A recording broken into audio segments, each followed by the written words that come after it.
Bienvenidos a La Cava.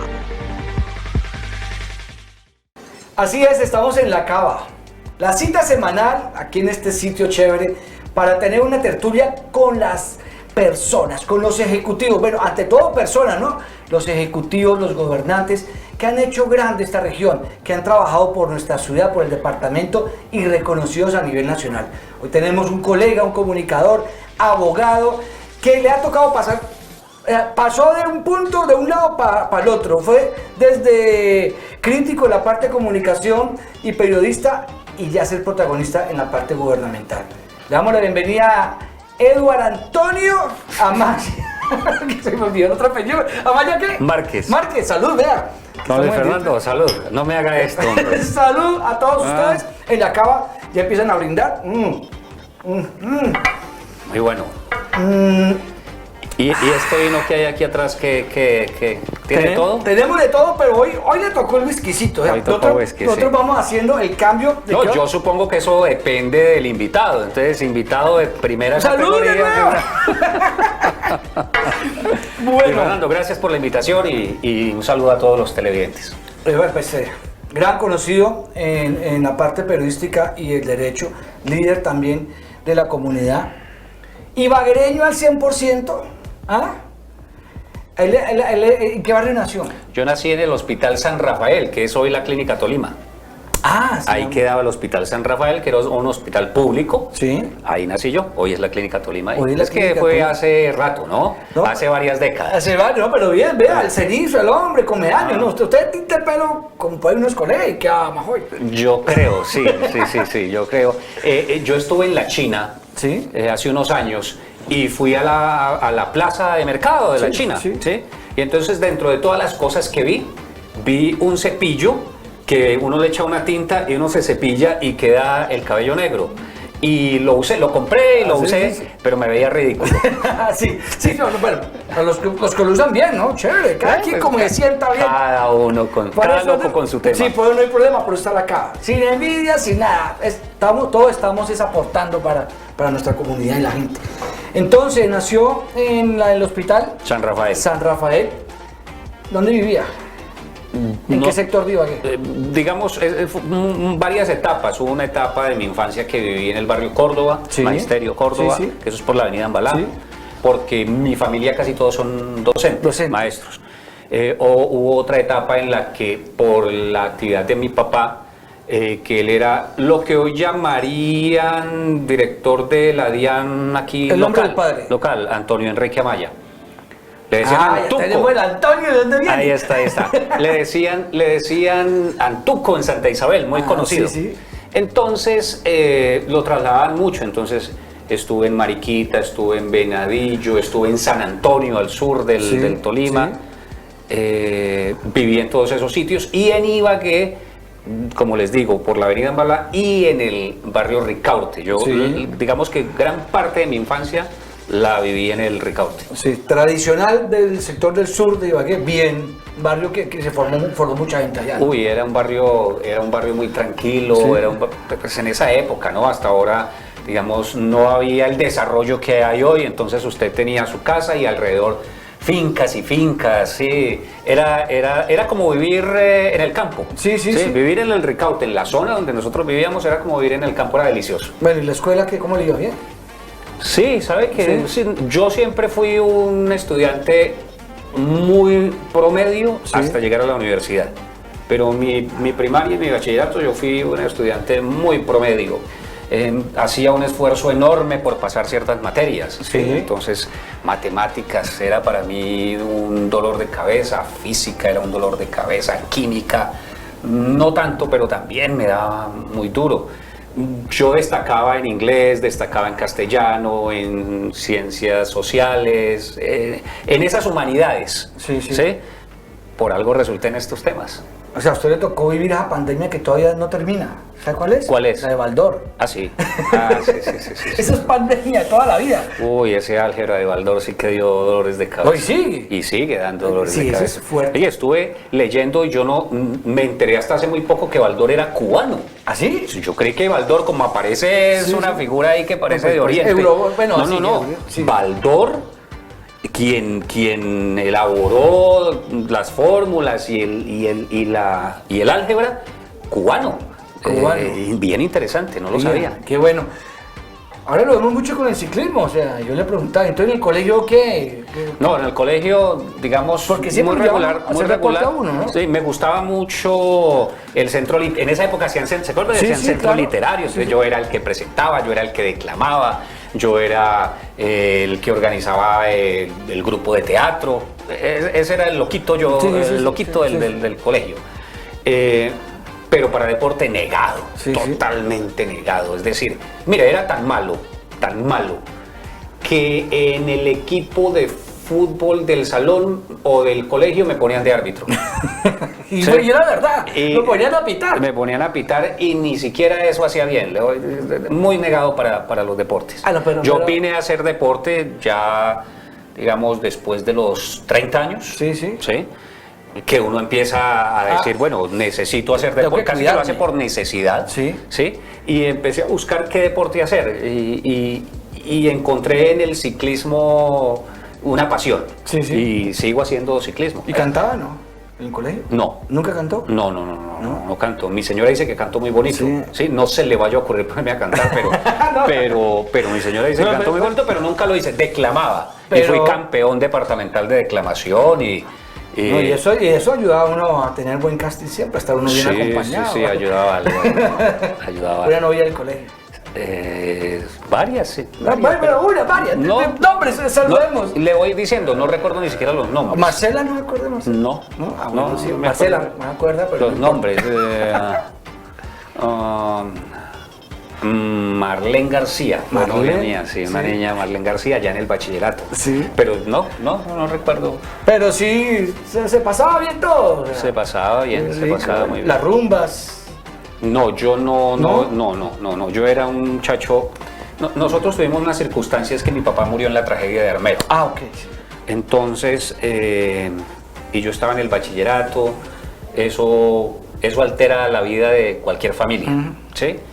Y yo iba en esa época había una cosa que llamaban las minitecas, ¿se acuerda usted? Claro, las de la 42. Pues yo no era eso, y a los que iban a las minitecas les llamaban los minitequeros. Habían varios rangos de minitequeros, ¿no? Porque yo estuve en uno de esos. Había los que venían de un lado, de otro. Uy, yo estudié con el más. ¿Sí? Yo estudié con Jairo Osorio, ¿sí? Que hoy por hoy es coronel retirado del ejército, hermano de Carlos Eduardo Osorio, ¿sí? El ex representante de la Cámara.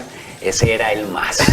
Sí, de hecho nosotros le decíamos, no a Carlos Eduardo, sino a Jairo, nosotros no leemos futuro a usted si siguen estas. Claro. Y después terminó entrando al ejército, se hizo oficial del ejército, y siendo yo alcalde encargado de Ibagué, miren las cosas de la vida, tuve que ir a una ceremonia en el cantón y fui yo el que lo tuvo que ascender, se le quita una figurita que tienen ellos.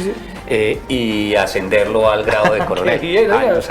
Entre amigos, qué chévere. Sí, pero fue algo que pasó que yo no esperaba. Sí, y él tampoco, seguramente. Bueno, nunca pasa en la vida cosas porque sí. Digo que sí, por algo. Algo el destino. está marcado el Así destino es. Y hay personas que uno encuentra durante el camino y dice, ¿por qué siempre me lo encuentro? Así es. Yo le mostraré uno alguna vez. Así es. Bueno, entonces, ¿el INEM? Sí, yo hice primero bachillerato en el INEM. Era tan malito que lo perdí. Entonces me trasladaron, mi mamá buscando cupo por todos lados y encontró el colegio Germán Pardo García. El Germán Pardo es de la 10, el toda la vida. El de la 10. Y ahí terminó. Y ahí hice mi bachillerato yendo jueves y viernes, algo así, al CAS. ¿Se acuerda? Pero claro. El Centro Auxiliar de Servicios Docentes. Abajo CAS. En Gaitán, sí, ya. Y nosotros le llamábamos a eso el castigo. ¿Sí? Pero mire que es algo que tiene bueno los colegios públicos. Yo hablaba con alguien ayer, eso le decía. Los que terminan en colegio público hoy en día terminan con un título de técnico en el SENA. ¿Sí? Qué chévere que los colegios privados con universidades hicieran también eso para que un muchacho ya salga con algo con que poder trabajar. Claro, y eso se creó porque había colegios que no tenían laboratorio, colegios oficiales muy pobres, entonces no tenían laboratorio, entonces lo que se hacía era que se suplían esos laboratorios con los 2 días en los que los muchachos de 10º y 11 Sí. íbamos al CAS. E iban también las niñas, ¿no? Claro, Eso claro. era otro levante, Cordeño. Claro, eso era bueno, era muy bueno, muy bueno. Bueno, entonces termina en el Germán Pardo, ya mostraba que comunicación social, periodista. Yo empecé en los medios estando en el colegio. ¿Ah, sí? Yo empecé en una emisora, ya, aquí voy a mencionar muchos Sí, medios sí. que ya desaparecieron, Sí. porque estamos hablando de hace muchos años.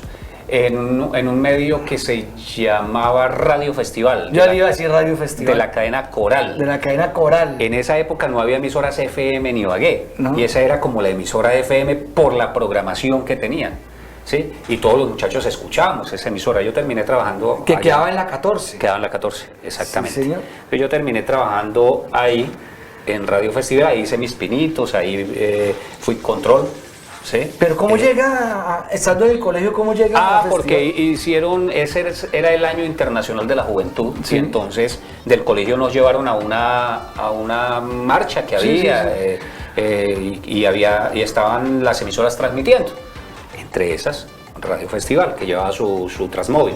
Y entonces le preguntaban a los muchachos, Sí, sí. qué sé yo, Sí. alguna cosa, y yo contesté algo.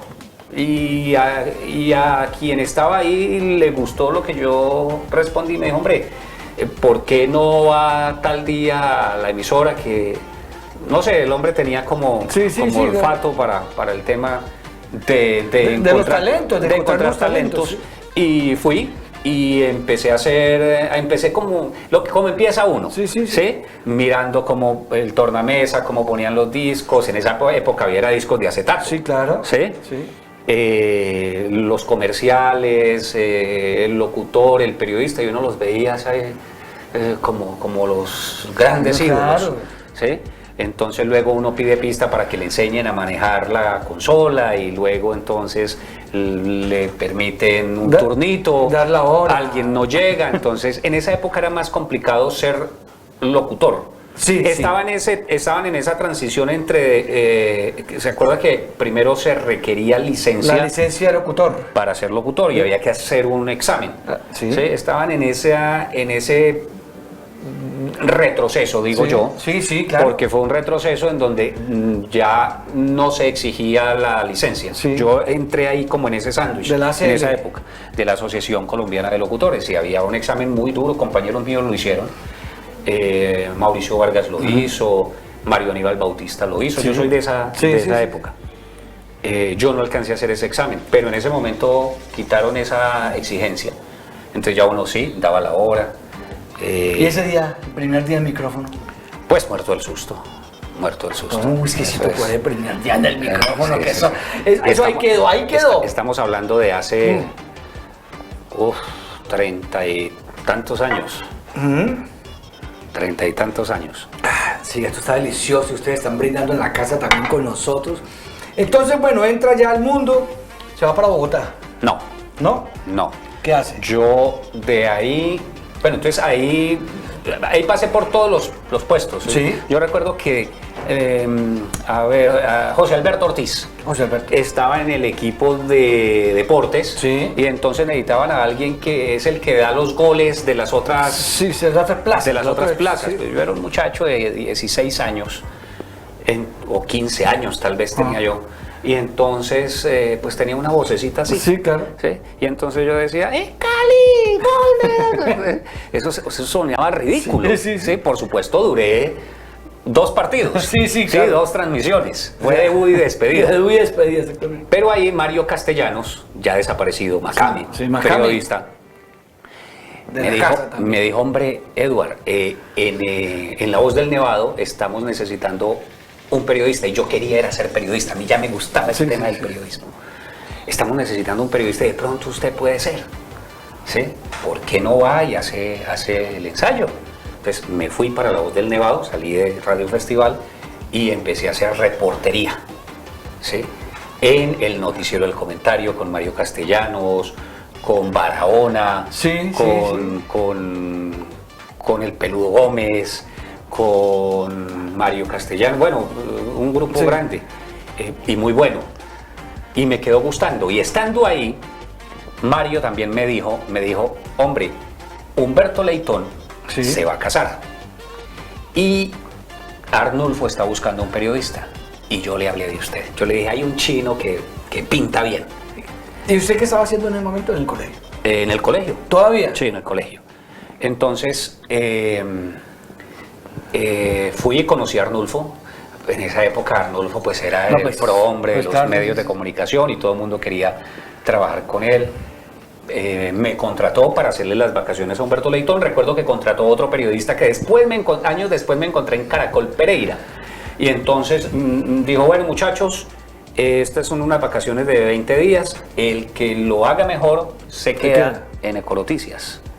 Y Econoticias era pues Econoticias. Exactamente. Y yo me quedé.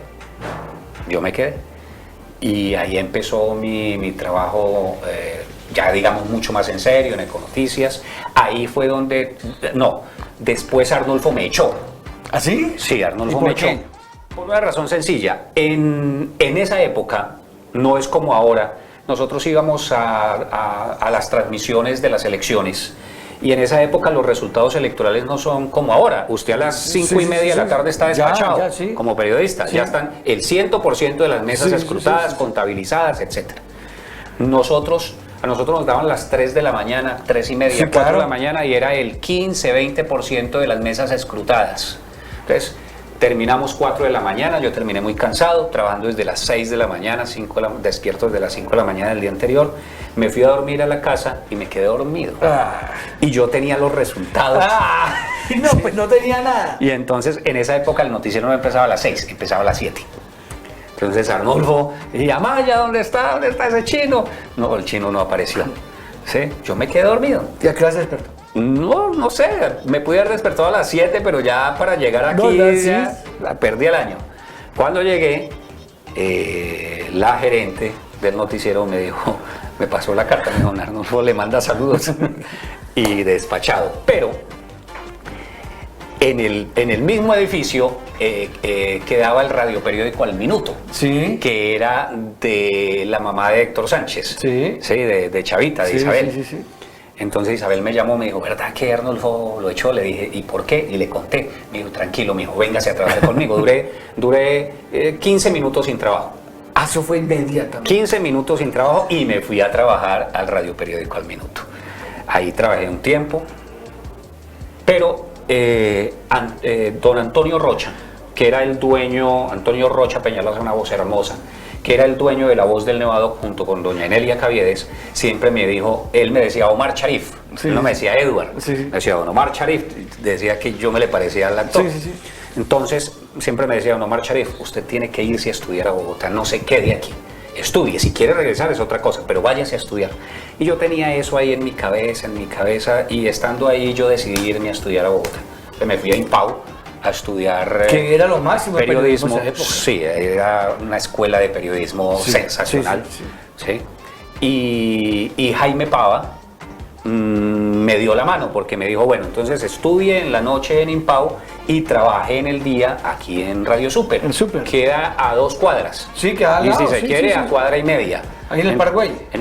Antes del Parkway. Antes del Parkway, sí. Entonces, 3 cuadras, 4 cuadras. La Magdalena, creo que se llama esa zona. Entonces eso para mí era espectacular porque yo trabajaba durante el día en Radio Super, en la 39. Sí. Y estudiaba en Impau, que me quedaba a cuadra. Era cruzar la Caracas y... No, ni siquiera cruzar la Caracas. Impau queda después de la Caracas. Sí. Y 1,5 cuadras hacia el Parkway, sin llegar al Parkway. Queda súper. Entonces eso fue espectacular. Claro, no había mucho dinero, no pagaban muy bien. Pero bueno, se bandeaba. Pero me bandeaba y yo en vacaciones venía, trabajaba con Arnulfo, ya después Arnulfo ya se reconcilió conmigo y con eso yo pagaba la universidad y ahí empezó, y ahí me gradué de periodista. Esta es la historia de Edward Amaya, invitado aquí en la cava, pero antes de irnos a corte, salud, porque ya van a ser las 11 de la noche, ya estamos tranquilos, hoy viernes. A esta hora, pues como no hay que manejar, no hay que conducir ni nada, no tengo el carro allí ni nada, no hay lío. No, y claro que nada, y lo bueno es que los que nos están viendo ya acostumbrados a tomarse un vinito, y hay gente que ya se toman el vinito y con quesito, viendo el programa. Una tablita de queso. Delicioso. Con ello para la próxima tablita. No, yo no estoy echando vainas porque resulta que Esto es 21 años, ¿no? Sí, por favor. 21 años. Nos vamos a una pausa. Ya regresamos aquí en La Cava.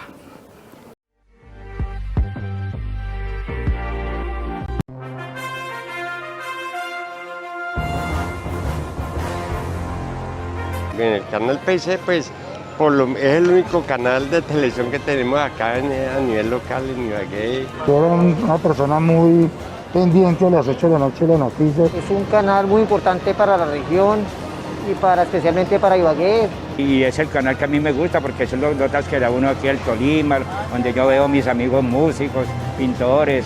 La realidad que sí hay noticias que de los barrios y de muchas partes que nadie se preocupaba por eso, y entonces siempre hacen como una ronda pues para publicarlo lo más importante, lo más resaltante en los barrios y en la ciudad. El canal PIC y PIC Noticias en el corazón de los televidentes. Somos la imagen y la realidad de nuestra región. El canal donde usted sí se ve.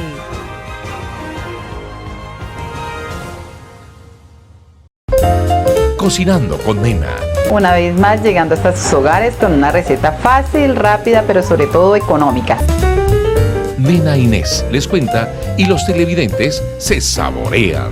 Pasan los martes y jueves en las mañanas de la televisión de los ibaguereños en Cocinando con Nena.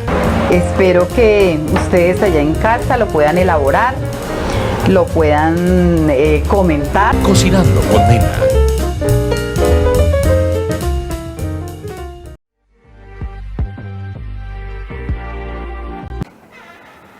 Regresamos a La Cava con este invitado muy especial, comunicador, periodista, guerrero como todo el tolimense y además de eso, abogado. Eduardo Amaya, de nuevo aquí en La Cava, después de ese corte, salud mijo, porque es que estoy aquí brindando.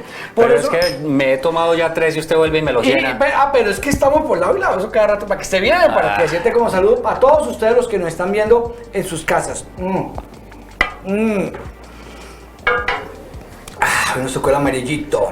Pero y es de verdad, porque alguno podrá pensar que ¿no le han dicho? Sí, claro. Aquí han venido invitados y dicen esto no es utilería, esto es de verdad. Esto es verdad. Y está delicioso. Así es. Aquí están los que trabajan por la región. Y los que de pronto dicen que quedan debiendo algo. Ahorita vamos a hablar de Eduardo Amaya con respecto a eso, porque toca aclarar las cosas.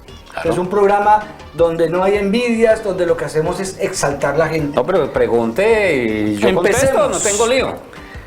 Pues, Eduardo Amaya, todos lo están viendo y muchos de ustedes lo pensaron. Periodista reconocido, gran trabajo, porque un trabajo como profesional, bien llevado.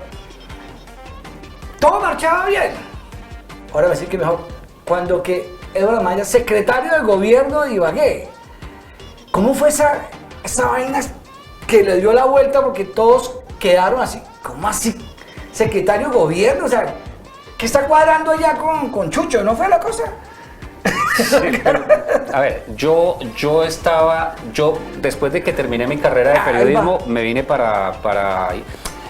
me fui para Armenia, fui empresario en Armenia, fui presentador de noticias en TV Cable en Pereira, sí.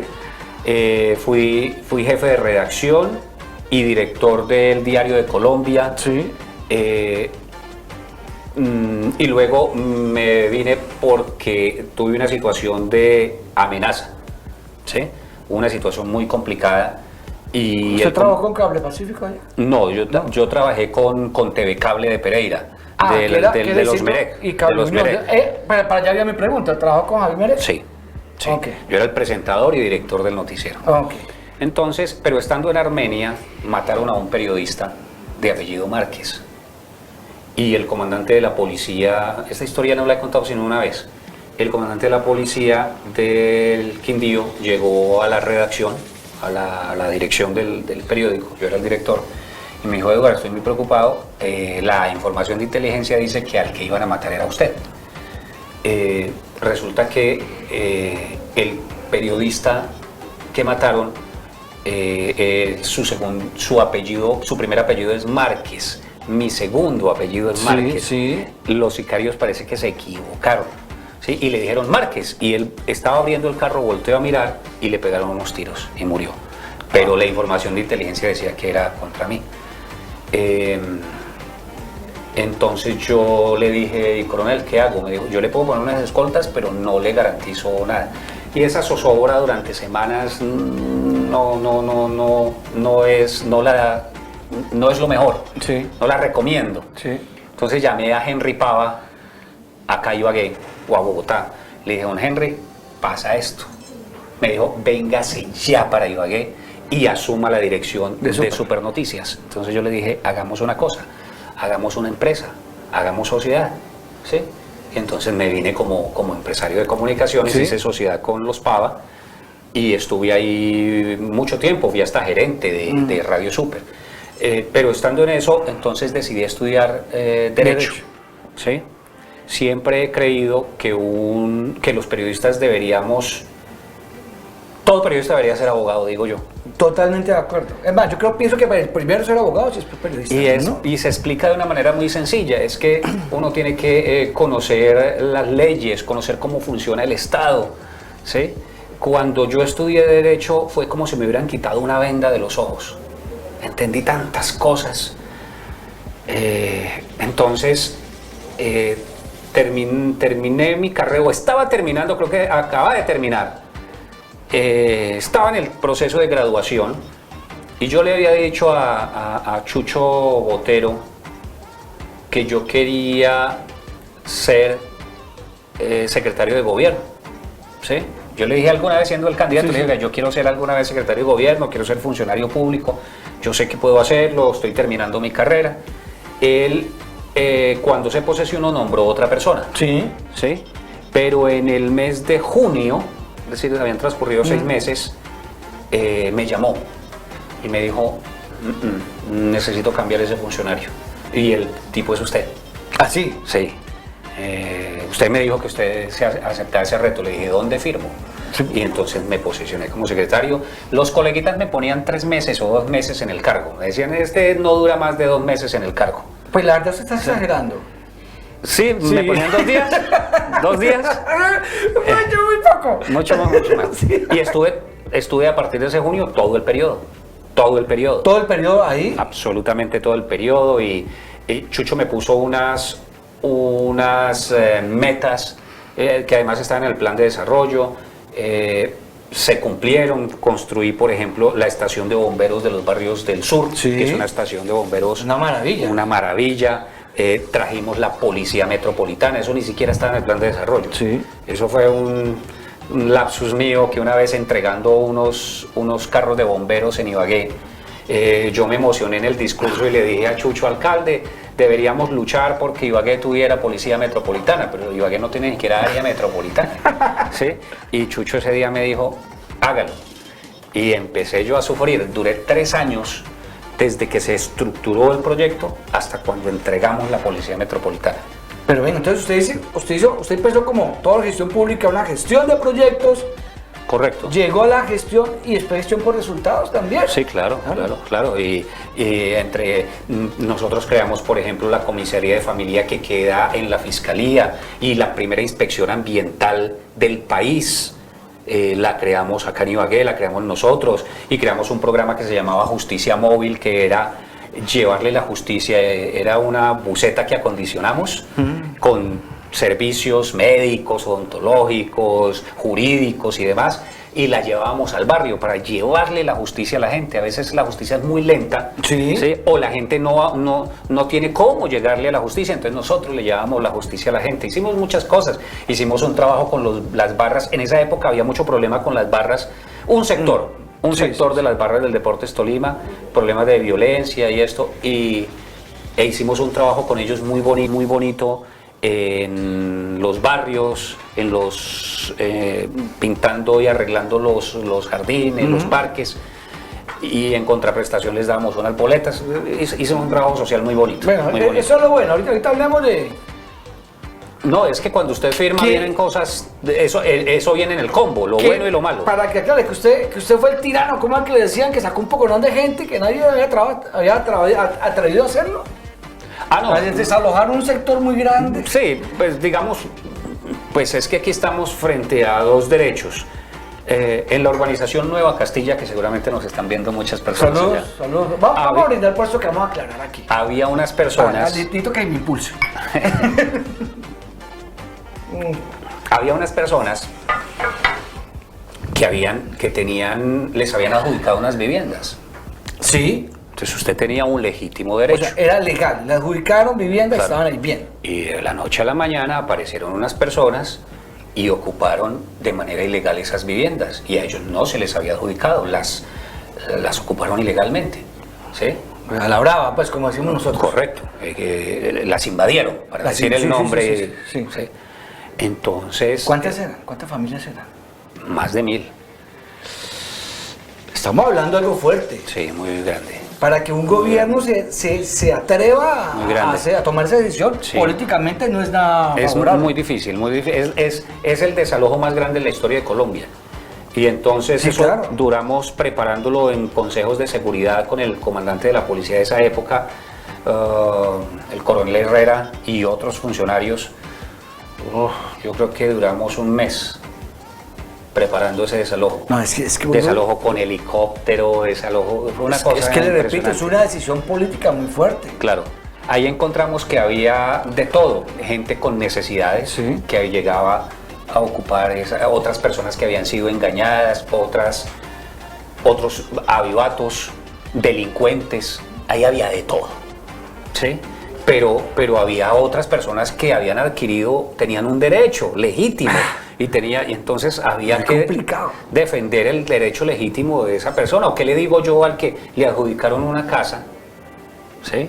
Y otro viene y le ocupa su casa de manera ilegal? ¿Y cómo fue ese procedimiento? Fue, entonces? pues en esos procedimientos siempre hay violencia, Sí. en esos procedimientos hay gases lacrimógenos, en esos procedimientos, a pesar de que esté el acompañamiento de la Procuraduría, de la Defensoría del Pueblo, ¿sí?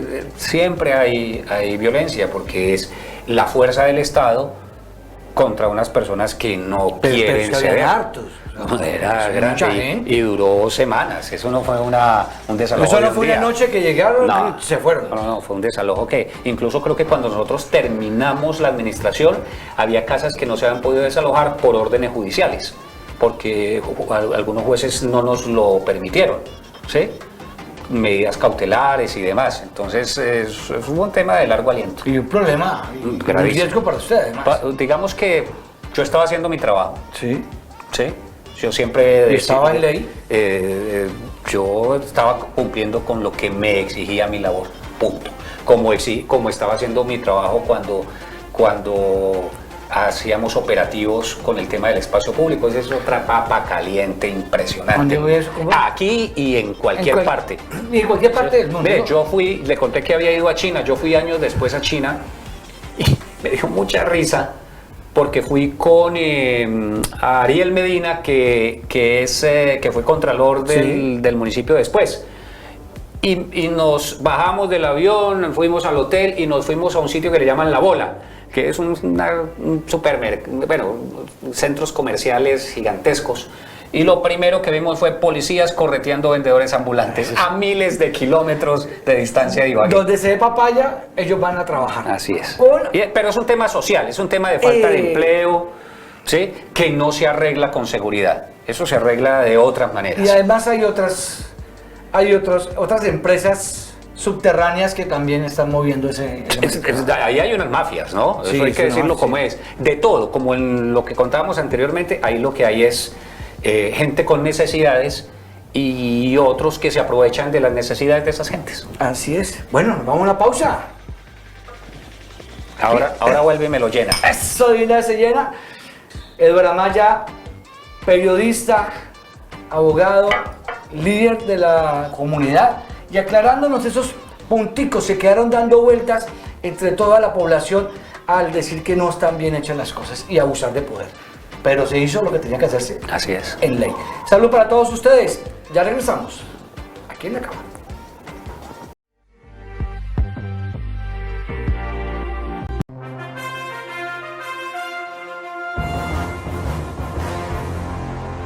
En el canal PIC, pues, es el único canal de televisión que tenemos acá a nivel local en Ibagué. Yo era una persona muy pendiente a las 8 de la noche las noticias. Es un canal muy importante para la región y especialmente para Ibagué.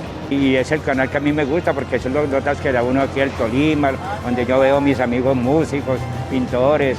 La realidad que sí hay noticias que de los barrios y de muchas partes que nadie se preocupaba por eso, y entonces siempre hacen como una ronda pues para publicarlo lo más importante, lo más resaltante en los barrios y en la ciudad. El canal PIC y PIC Noticias en el corazón de los televidentes. Somos la imagen y la realidad de nuestra región. El canal donde usted sí se ve.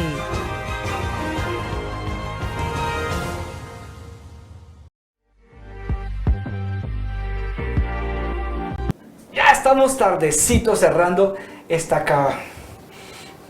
¿Cómo le pareció a nuestro estimado Eduard Amaya, el invitado de hoy? Bien. Dice, Toca oiga, darle despacio. Porque salud para todos, pues le tocó brindar porque estamos arrancando este segmento. en esta brindo, pero no tomo. Bueno, muy bien. Vamos a tocar otro tema clave. Anglo-Gol.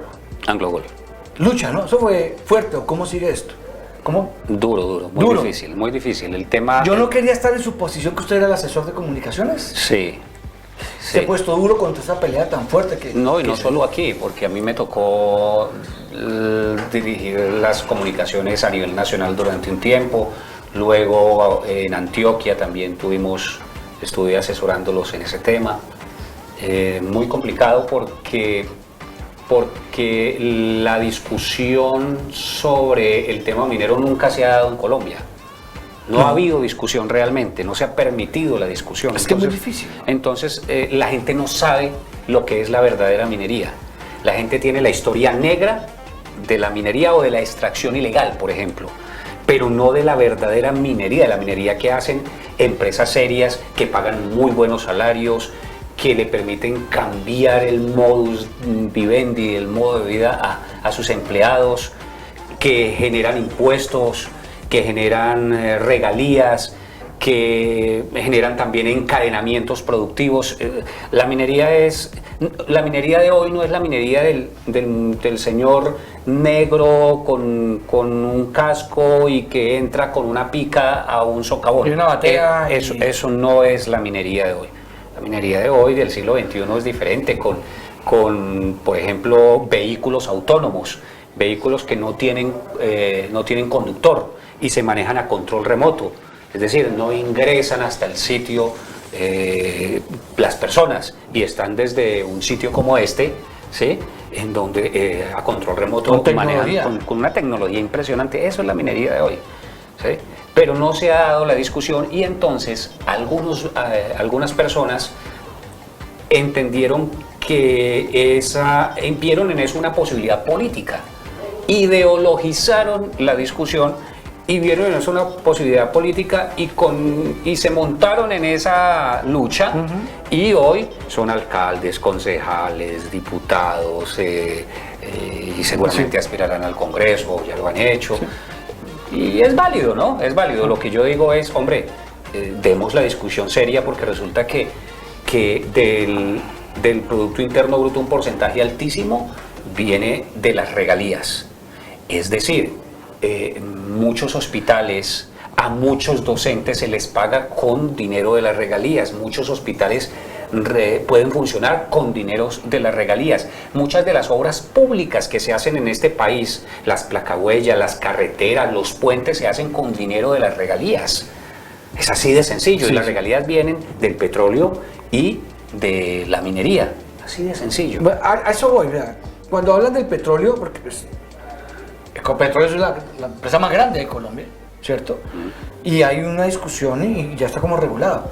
Entonces, esto de minería, como usted lo acaba de decir, tiene muchos beneficios para la gente también. Pero muchísimos. Yo lo que creo es que la gente cada uno tiene derecho a tener sus miedos, ¿sí? Y hay gente que legítimamente tiene unos temores, pero no se ha dado la discusión nacional. ¿Quién tiene que liderar eso? El gobierno nacional. El gobierno nacional tiene que liderar eso. No No lo sé, no ha habido. El gobierno de Juan Manuel Santos se habló de la locomotora minera, esa locomotora nunca se encendió, nunca arrancó. ¿sí? Porque el lado ambiental, lógicamente, están luchando por lo que consideran Correcto. y en gran parte pueden tener razón. Es que, digamos, yo siempre he creído que la discusión no es si se hace o no se hace, sino cómo se hace, cómo se debería hacer, ¿sí? ¿Para qué? Para que haya respeto por el medio ambiente y pero que además tenemos una riqueza en el subsuelo enorme, la vamos a dejar perder cuando esa riqueza se puede extraer de la mejor manera y podemos ayudarle a millones y millones de colombianos en tantos problemas que tiene la nación. Es un país que es rico en su subsuelo, ¿sí? Pero está ahí sin explotar.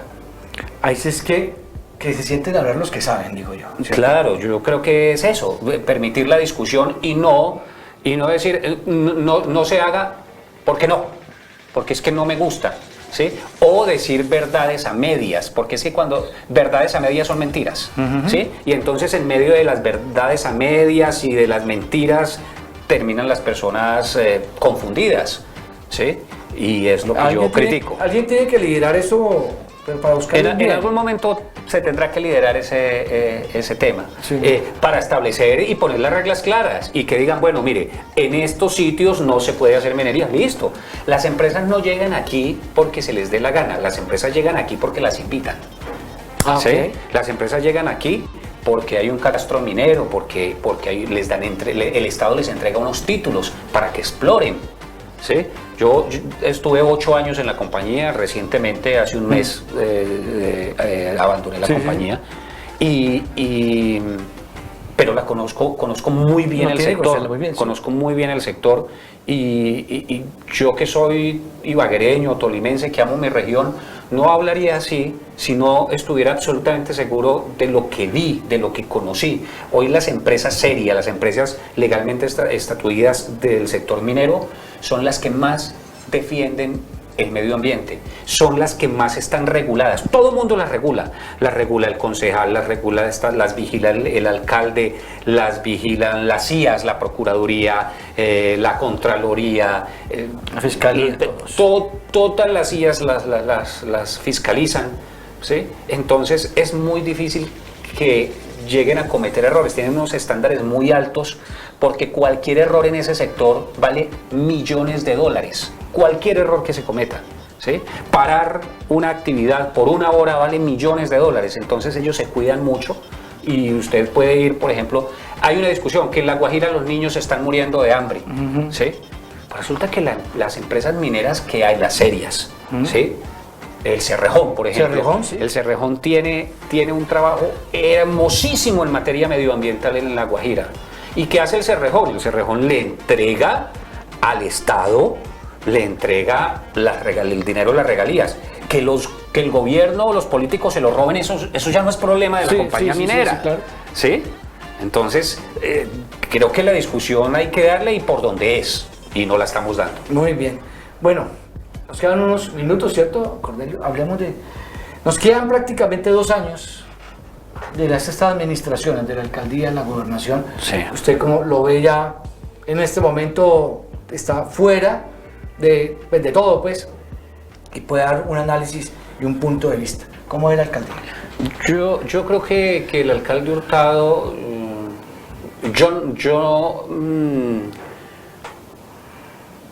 quiero ser lo más objetivo posible. Yo siento que él quiere hacer las cosas bien. Sí, creo que tiene una muy buena voluntad.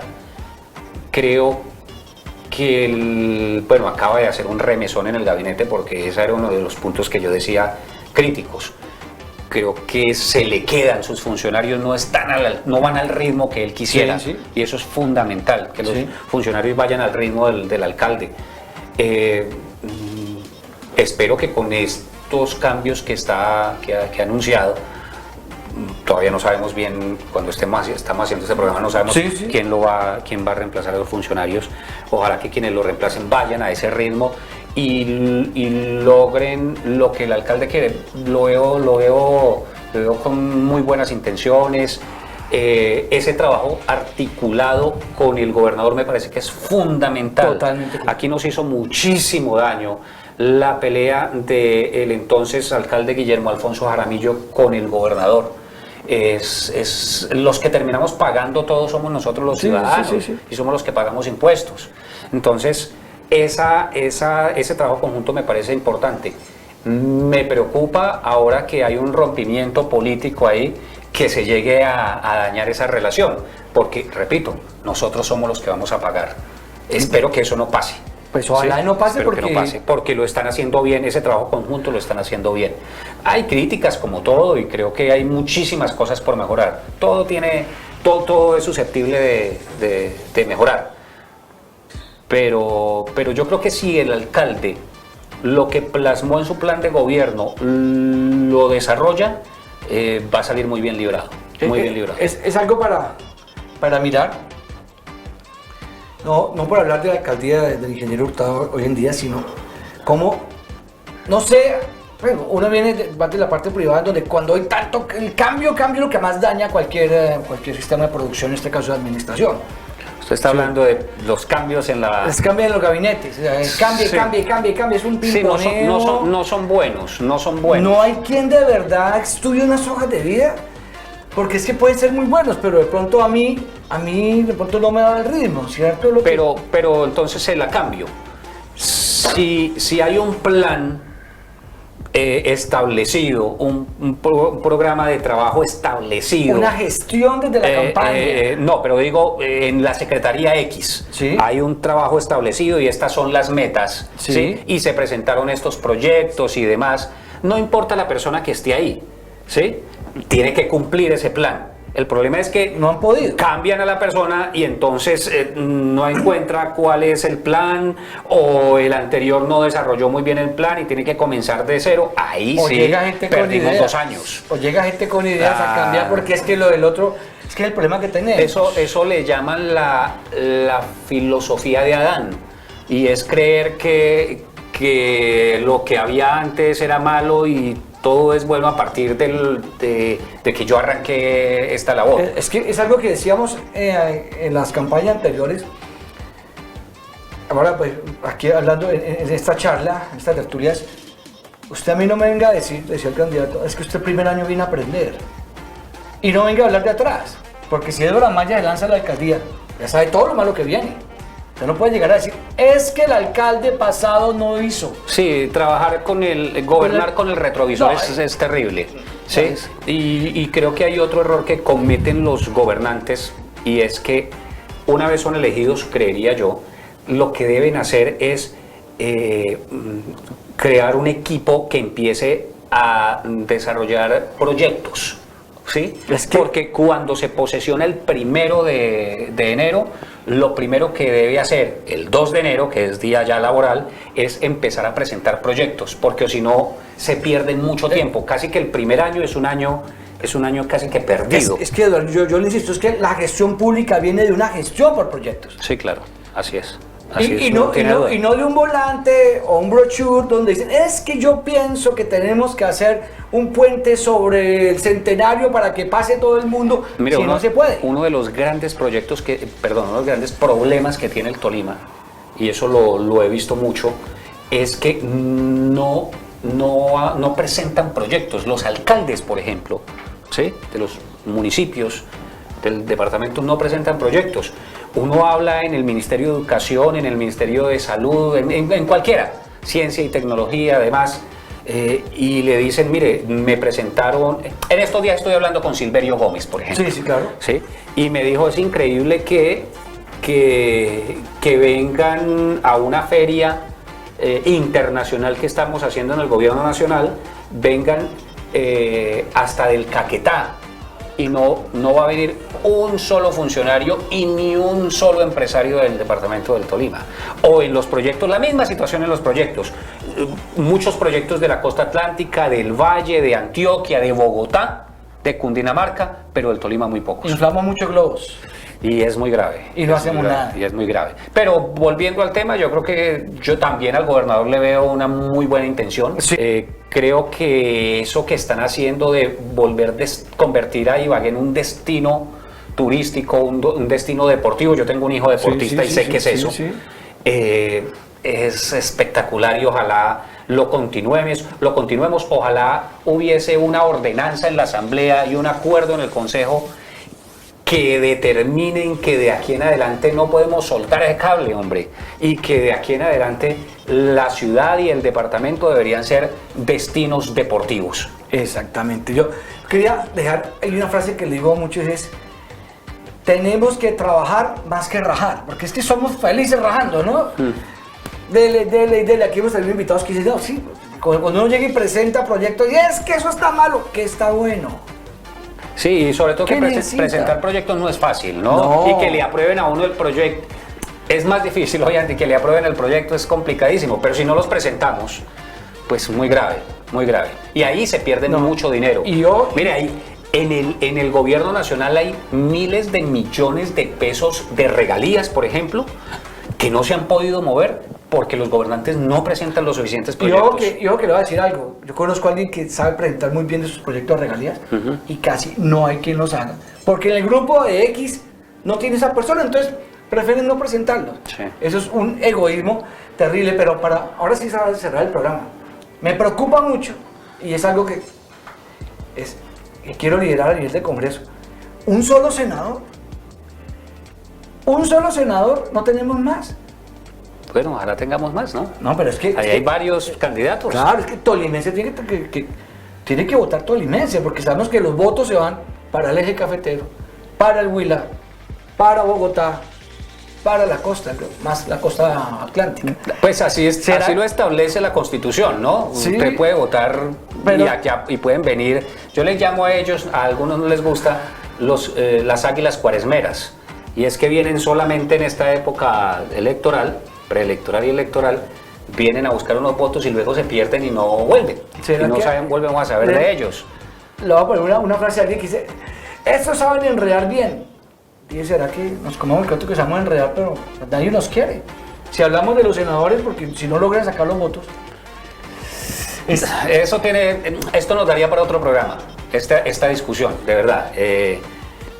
La política, yo creo que la política requiere una reingeniería, sí, la manera de cómo se está haciendo la política, pero también creo que la política bien hecha es necesaria. También entiendo que la gente esté cansada, pero ese cansancio es peligroso, ¿sí? Es peligroso.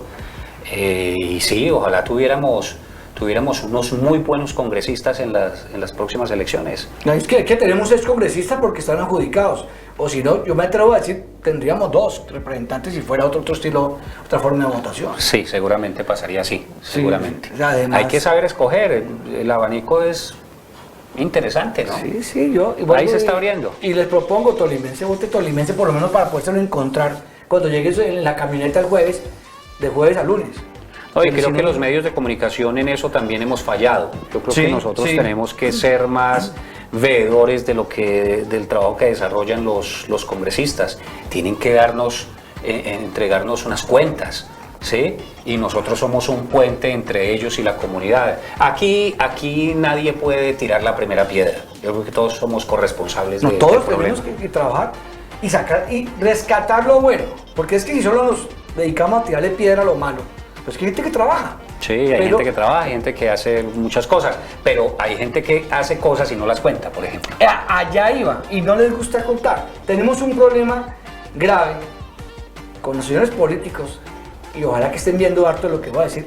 Solo nos preocupamos de los medios cuando nos dan el garrote, pero se olvidan que esa es la base de la comunicación y de la información. O en época electoral. O en época electoral, cuando esperan 3 meses y llegan todos. Exactamente. Me dijo un político, el que espera 3 meses para ganar, a la fija se va a quemar.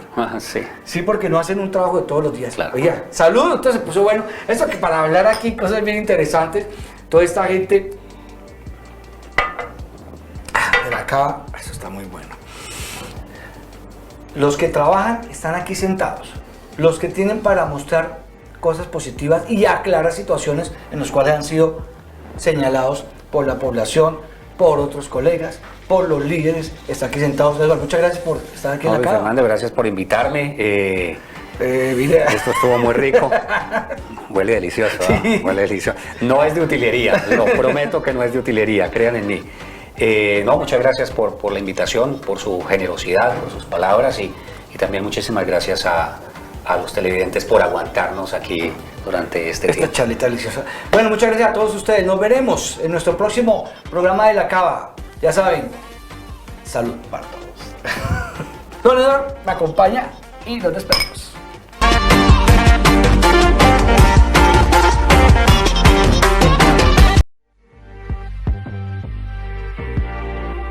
Nos veremos en la próxima Cava.